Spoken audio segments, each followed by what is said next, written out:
Selamat sore teman-teman. Hari ini preskon akan kami buat secara pribadi di Bali. Kebetulan di sini sudah ada kuasa hukum saya, Bang Roli Potu, ya, dan juga partners. sore. Ada Bang Mariono Simanjuntak dan Bang Martin dan juga Nizam. Dan saya didampingi oleh suami saya, Vincent. Dan kami akan menjawab pertanyaan-pertanyaan yang sudah diberikan kepada kami dari teman-teman wartawan. Seputar pemanggilan atau pemeriksaan Jedar hari ini di Polda Bali. Ya, jadi izin saya menjawab ya. Jadi terkait dengan pemanggilan yang dilakukan oleh penyidik di Ditreskrimum Polda Bali pada hari ini berkaitan dengan kami memberikan keterangan mengenai objek mobil Toyota Alphard B73DAR.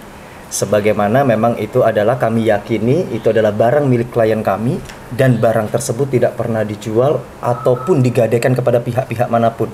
Karena ini yang berkaitan dengan laporan polisi yang ada di Polda Metro Jaya.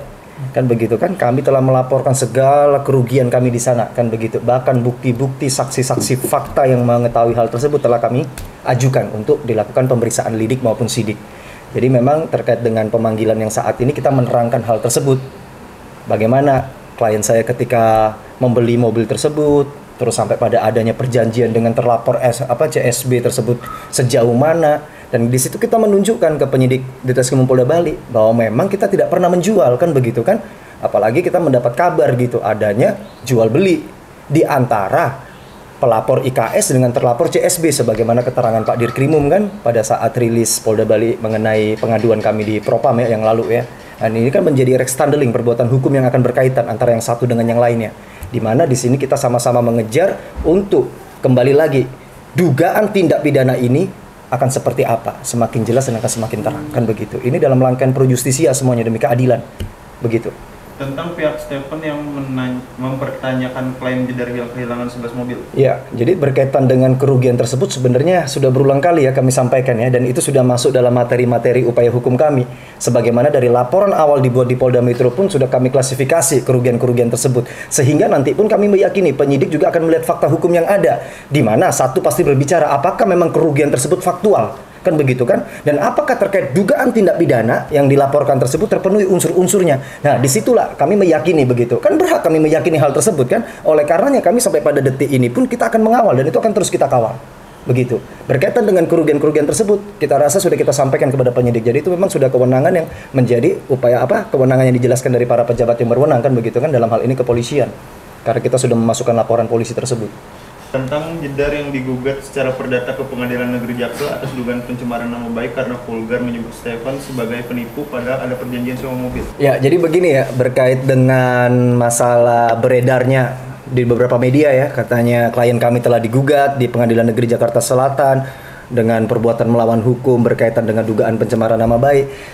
Jadi begini, itu sah-sah saja orang mau melakukan gugatan di pengadilan. Memang dalam keperdataan tersebut ya kan, dalam gugatan keperdataan beda dengan laporan kepolisian. Di dalam laporan kepolisian sebagaimana pernah saya jelaskan kan dalam Perkap 6 tahun 2019 dilakukan kajian awal dulu oleh penyidik. Tetapi dalam keperdataan ini kan beda. Orang berhak untuk mengajukan surat gugatan tersebut. Tetapi yang menjadi nilai titik pembuktiannya ketika hukum acara keperdataan tersebut akan berlangsung. Kan begitu kan? Gugatan, jawaban, replik, duplik, bukti, saksi, kesimpulan, putusan. Apakah penggugat mampu mempertanggungjawabkan hal tersebut? Kan begitu. Itu haknya dia. Dan kita pun menggunakan hak gugat balik dalam satu perkara, yaitu rekonvensi. Apabila kita menduga ternyata dalil-dalil gugatan tersebut adalah dalil yang tendensius mengada-ngada. Ini adalah hak daripada tergugat. Bukan berarti tergugat tidak punya hak untuk melakukan gugatan balik ya. Dalam hukum acara keperdataan ada rekonvensi namanya. Gugatan balik dalam satu perkara. Langkah-langkah yang dipersiapkan Jedar dan Vincent untuk bisa mengembalikan mobil-mobil yang dibawa kabur.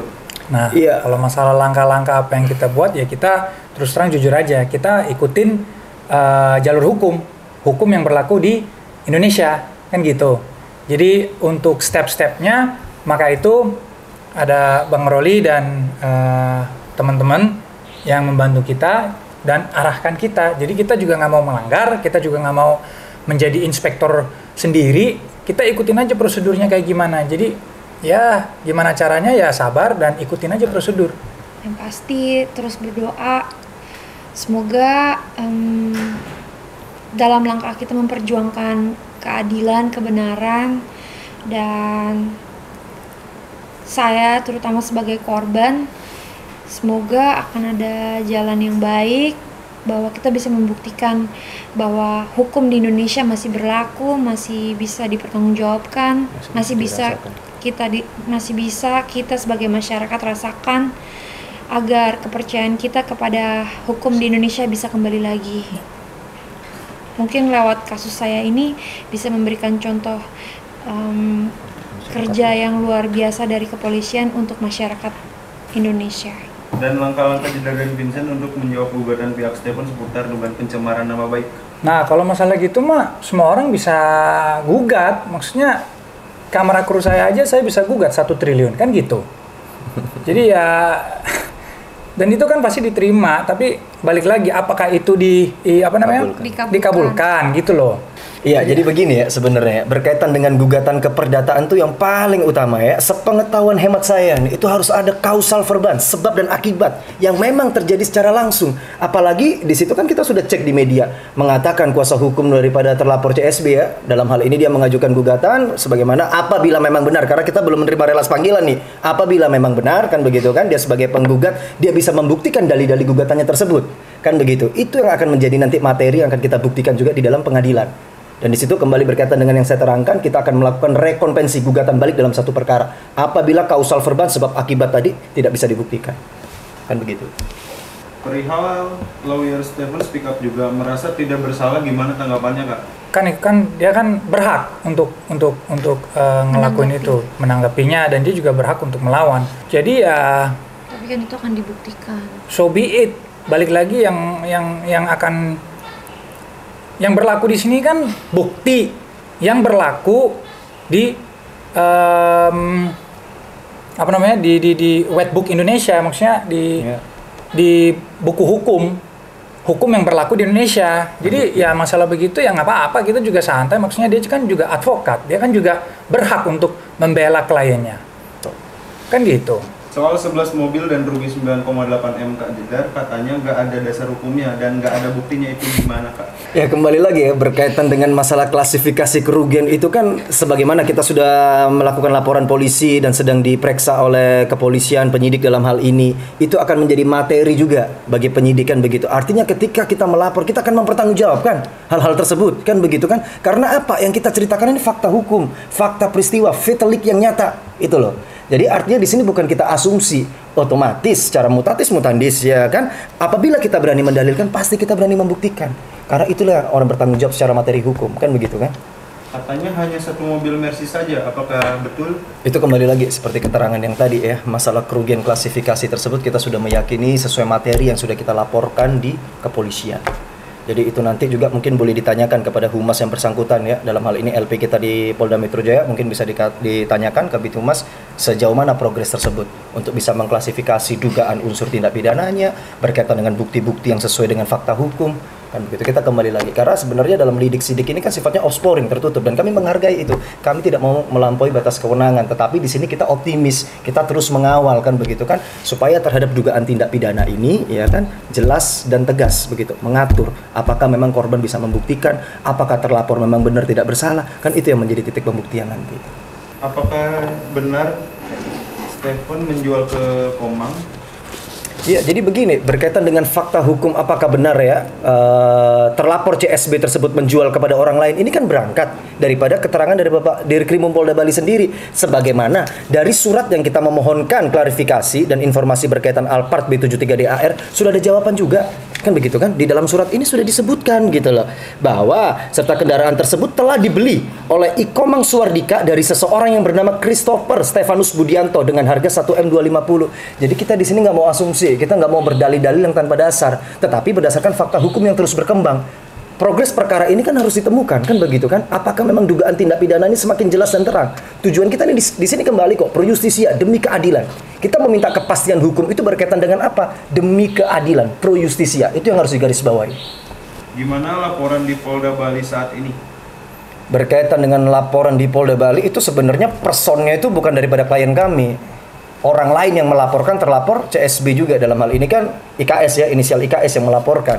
Jadi sebenarnya kami di situ kenapa kami memohonkan klarifikasi karena berkaitan dengan objek tadi Alphard B73DAR. Karena klien saya meyakini juga bahwa itu memang miliknya dia dan tidak pernah dijual, tidak pernah digadaikan. Disitulah maka kita minta tolong dong diklarifikasi kan begitu kan. Kita minta supaya hak hukum kita juga didengarkan kan begitu. Bagaimana cerita berkaitan dengan Alphard tersebut kan begitu. Apakah bisa pemanggilan kepolisian untuk laporan pidana bisa dikuasakan ke kuasa hukum? Iya, jadi ini sebenarnya pertanyaan yang harusnya lucu ya kalau dijawab bagi seorang advokat ya. Karena saya rasa setiap advokat juga memahami gitu. Dalam proses peradilan pidana, hukum acara pidana, advokat itu sifatnya hanya mendampingi kliennya. Baik kliennya itu diperiksa sebagai saksi, ataukah kliennya diperiksa sebagai tersangka, kan begitu kan? Dia hanya mendampingi saja, kan di situ. Dan panggilan polisi itu melekat pada pribadi seseorang yang dipanggil. Bukan artinya bisa diwakilkan seperti keperdataan. Berbeda domain itu, domain pidana dan domain perdata. Karena domain pidana itu mengejar pro justisia, sebagaimana sifat daripada hukum pidana adalah hukum publik. Ya, di situ yang harus digarisbawahi. Dan dalam hal ini juga kita meminta kepada penyidik, apabila telah melakukan pemanggilan terhadap terlapor CSB tersebut, apabila dia tidak menghadap, seharusnya bisa diberikan surat perintah membawa. Sekalipun ya kan terlapor tersebut belum ditetapkan statusnya sebagai seorang tersangka, sebagai seorang saksi saja dia bisa kan begitu kan untuk diperintah untuk dibawa paksa, diperiksa, kan begitu, berkaitan dengan BAP-nya. Karena itu berkaitan dengan Perkap 12 tahun 2009 pasal 64. Di situ boleh kuasa hukum terlapor baca. Prosedur hukum jika pemanggilan terlapor mangkir berulang kali. Ya kembali yang saya jelaskan tadi, dalam Perkap 12 tahun 2009 pasal 64 itu sudah jelas ya kan, penyidik yang telah melakukan panggilan berturut-turut kepada seorang saksi atau tersangka bisa diterbitkan surat perintah membawa. Karena tiada seorang pun yang bisa menghindar daripada panggilan pejabat yang berwenang. Ini karena kembali lagi demi tegaknya hukum pidana yang sifatnya publik, pro justisia, demi keadilan. Kan begitu kan? Karena nanti ini berkaitan, semua Rex Standling ini akan berkaitan dengan sampai pada apa? Putusan pengadilan. Kan begitu kan? Ini rangkaian yang tidak bisa dilepaskan. Oleh karena dalam sistem hukum acara pidana pasti ada tahapan-tahapan kepolisian, kejaksaan, baru pengadilan. Sehingga setiap institusi tersebut pasti memiliki peraturan, reglemen yang berbeda-beda. Kan begitu.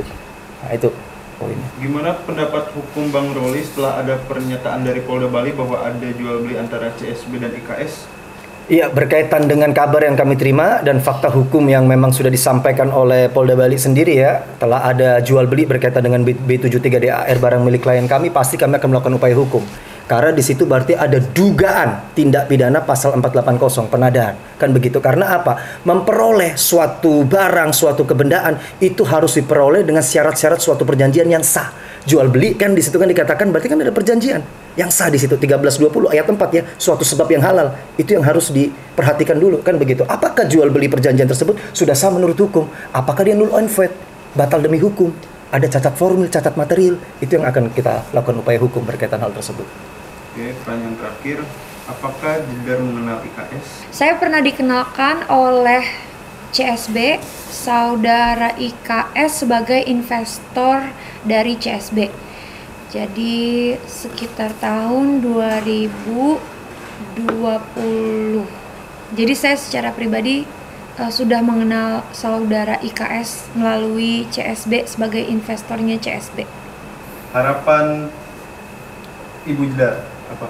Ya, jadi harapan saya sebagai pemilik sah mobil Toyota Alphard B73DAR pastinya berharap supaya mobil tersebut bisa kembali ke tangan saya. Apalagi saya tidak pernah menjual ataupun menggadaikan mobil saya tersebut. Dan saya berharap kepolisian Indonesia bisa membantu saya untuk mendapatkan hak-hak milik saya kembali ke saya lagi.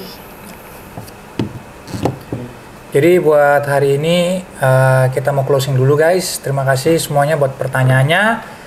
Semoga musibah ini bisa cepat selesai dan God bless you all.